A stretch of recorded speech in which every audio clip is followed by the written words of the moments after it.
Hello everyone and welcome back to the Ammo Man channel. My name is Kenneth Miller and it's time for another installment in our building rifles series. Today we are finally going over this AK-107. It's been a while since I've done one of these episodes, and if you've been watching some of our more recent content, you'll already know that I've been saying I'm going to get around to doing this video.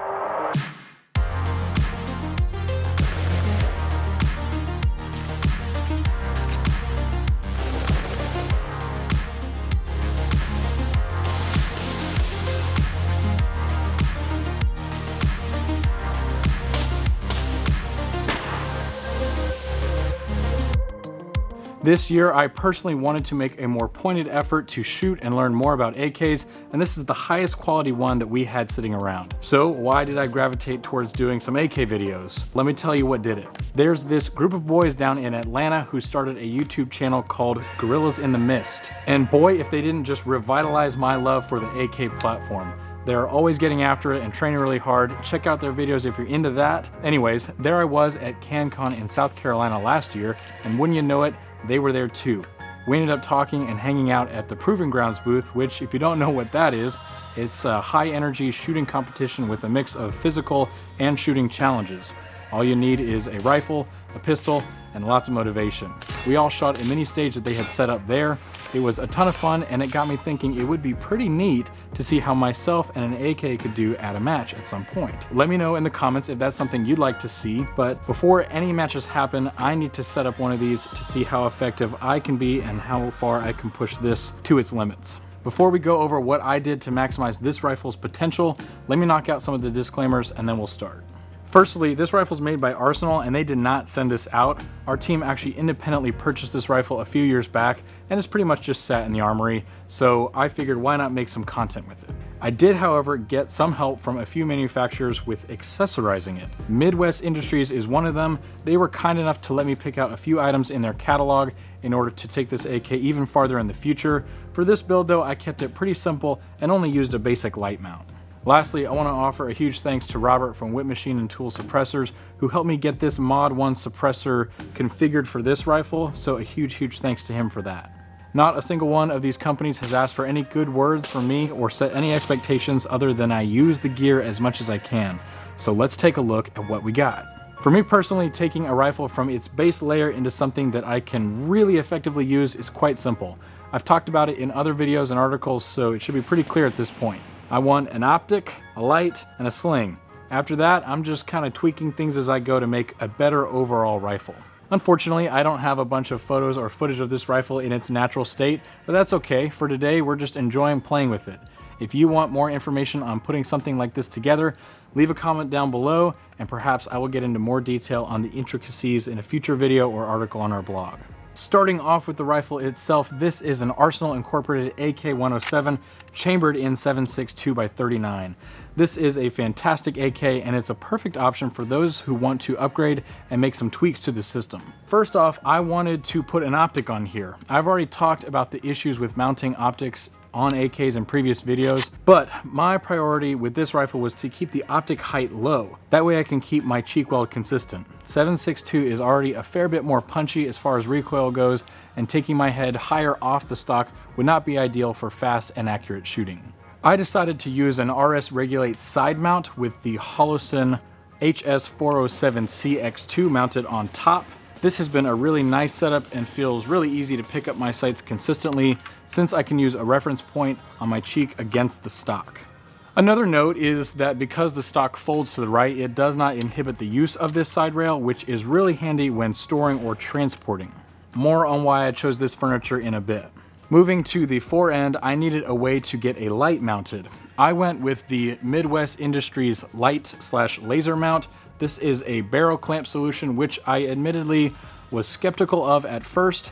However, I must admit, this has worked very well and is a great lightweight way to mount a light on your rifle with a slim profile without needing to upgrade the entire handguard.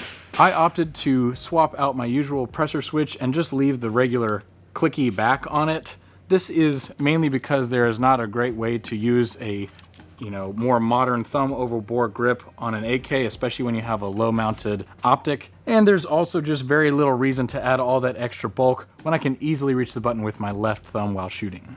Now, of course, this does make it pretty hard to use the light if you're shooting left-handed, but for those select few, you're in luck because the light mount features a rail on both sides, so you can easily swap the light to either side according to your preference.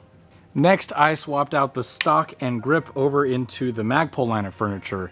The one that comes with this is a one-size stock, and this one is actually adjustable, and the pistol grip on here is, kind of a slightly grippy material. Of course, a new furniture set is not exactly necessary, but has been a welcome modification overall. Personally, I like the look of the original stock way more than this adjustable one, but the ability to extend the length of pull is far more practical and useful for my case. At the end of the day, some decisions have to be made for practicality over looks. It's just the tragic balance of it all.